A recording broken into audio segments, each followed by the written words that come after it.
Bonjour à tous. Alors aujourd'hui je vais vous parler de cette carte. Cette carte c'est la DYS F4 Pro V2. En fait je l'ai déjà utilisé cette carte. Si vous me connaissez, ça fait 1 an, j'avais fait une machine avec cette carte. Malheureusement j'ai craché avec, j'ai dû faire peut-être 1 ou 2 vols avec, j'ai craché, j'ai pris un arbre de plein fouet. Et ça a cramé la carte. Voilà, il fallait que vous le sachiez.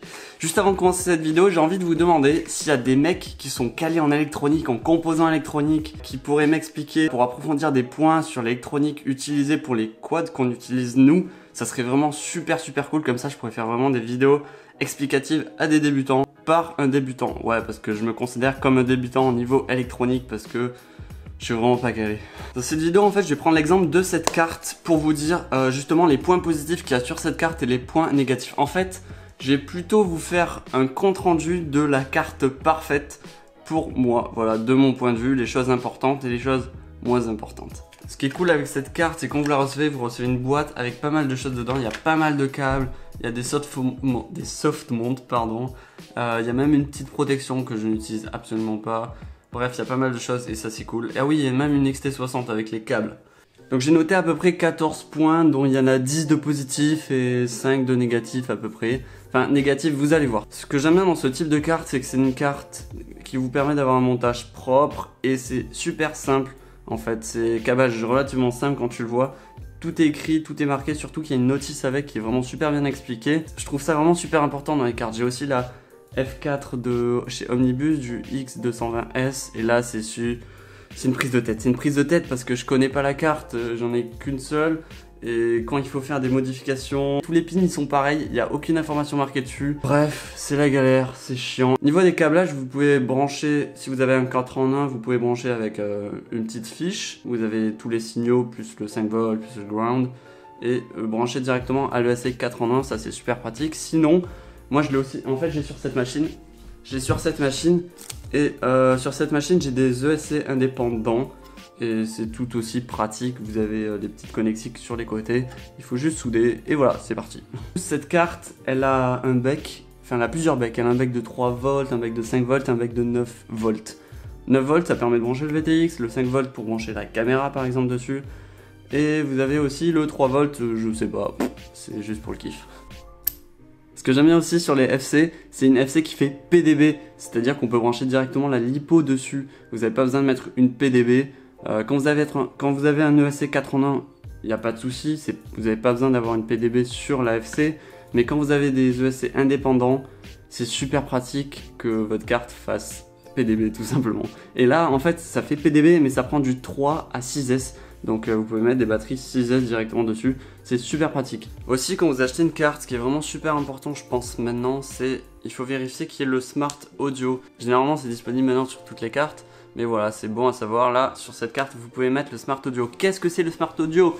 C'est en fait juste un petit câble qui part de votre VTX et qui va sur votre carte. Et ça permet de régler à travers l'OSD. Vous savez quand vous mettez les lunettes, vous pouvez en faisant une petite commande, donc c'est vous êtes au centre, tac.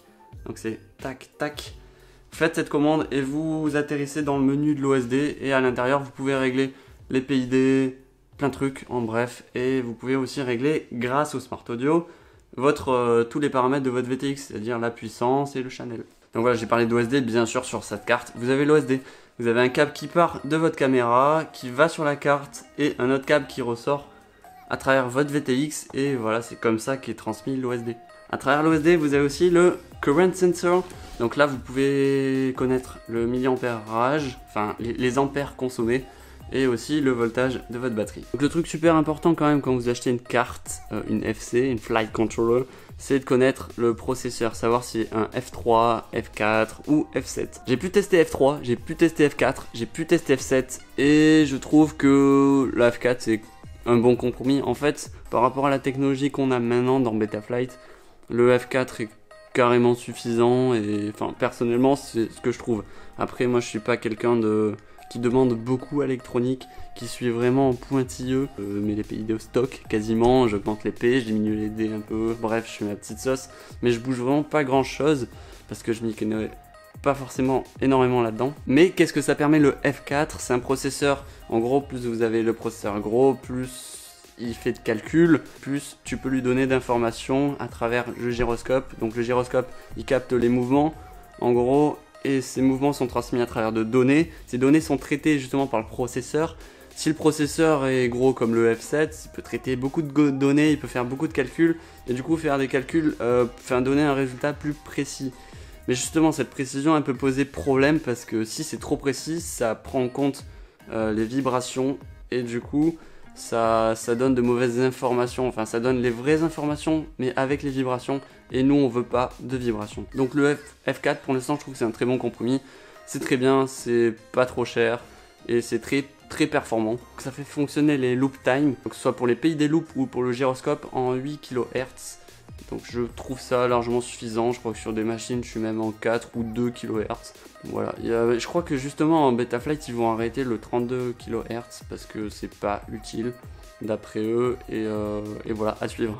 Sur votre petite carte, comme beaucoup de cartes, vous pourrez brancher là des LED et le buzzer. Voilà, le buzzer, ne l'oubliez pas. Surtout, ne l'oubliez pas. C'est vraiment super important quand vous crachez. C'est ce qui vous permet de retrouver votre quad, tout simplement. Enfin, je préfère le dire, hein, voilà. Réglez aussi votre fail-safe tout au début quand vous démarrez. Super important, et beaucoup trop de débutants l'oublient. Donc on attaque maintenant les points négatifs de cette carte. Premier point négatif que j'ai trouvé, c'est qu'il n'y a pas de slot SD. Qui dit pas de slot SD dit il n'y a pas de données à l'intérieur. Je crois qu'il y a une mémoire flash de 8 MO. Est-ce que ça suffit pour mettre des informations dans la black box qu'on fait des tests? Je ne sais pas, parce que je n'ai jamais fait la black box, je l'avoue. Il faudrait que je le fasse, ça pourrait vraiment être intéressant. Qu'est-ce que c'est la black box? Je fais juste une petite parenthèse. C'est ce qui vous permet d'enregistrer les données de vol et tout simplement le mettre sur votre ordinateur pour voir à quel endroit vous avez des vibrations, quels sont vos problèmes sur votre quad, pour essayer de les résoudre soit à travers du hardware, soit du software.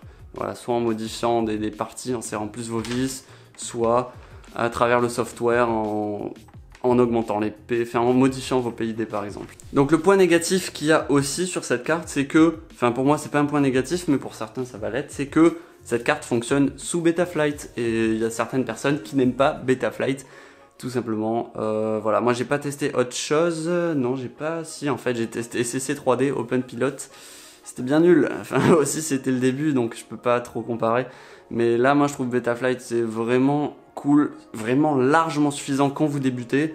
Et après c'est vrai qu'il faudrait que je teste d'autres softwares comme Flight One, comme Kiss, et c'est des softwares qui sont différents, complètement différents, et je pense que ça pourrait être intéressant de les tester, à voir. Du coup, qui dit Betaflight dit des tarifs inférieurs à certains, voilà, parce que comparé à des Revolt ou des Kiss, là vous avez des FC quand même beaucoup moins chers, accessibles, avec beaucoup de retours, beaucoup de reviews, beaucoup de gens qui l'utilisent tout simplement.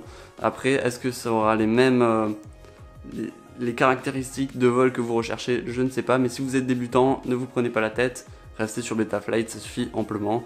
Après ça dépend, il y a aussi Flight One. Si vous aimez pas du tout programmer, pas du tout le logiciel Betaflight, allez sur un autre comme Flight One, qui est a priori plus simple pour les débutants, parce que tout est... Enfin, c'est beaucoup plus automatique en fait, beaucoup plus automatisé. Bon, il y a juste un dernier point dont j'ai envie de vous parler à propos de cette carte, c'est que, je sais pas si je l'ai dit au début, c'est que j'ai une mésaventure avec cette carte, je la trouve super au niveau du montage et tout ça, il n'y a rien à dire. Par contre, voilà, en fait c'est pour ça que j'ai voulu la reprendre, pour la retester, parce que je l'avais utilisée, j'ai pu faire 2-3 vols avec et j'ai tapé fort sur un arbre. C'était il y a 1 an de ça, et du coup je l'ai craché et j'ai pas pu voler avec, donc j'ai pas pu vraiment la tester. C'est pour ça que je peux vous dire qu'elle a été fragile pour moi, elle a tenu 2-3 vols, mais je pense que j'ai pas eu de chance à voir sur cette carte, voilà, parce que ça arrive, des fois on n'a pas de chance. Il suffit d'un crash pour casser du matos. Bon, dites-moi ce que vous en pensez de cette vidéo. Moi j'ai bien aimé, j'ai pu tester en fait mon grand angle. Voilà, c'est... Dites-moi ce que vous en pensez de ce grand angle, si c'est flou ou net ou pas. Parce que j'essaye de l'apprivoiser. C'est complètement différent de l'objectif que j'avais avant. Et aussi, s'il y a des mecs qui sont calés en électronique, je le rappelle, n'hésitez pas à me contacter et on voit ce qu'on peut faire. Allez, ciao! N'hésitez pas toujours à liker aussi. Bye!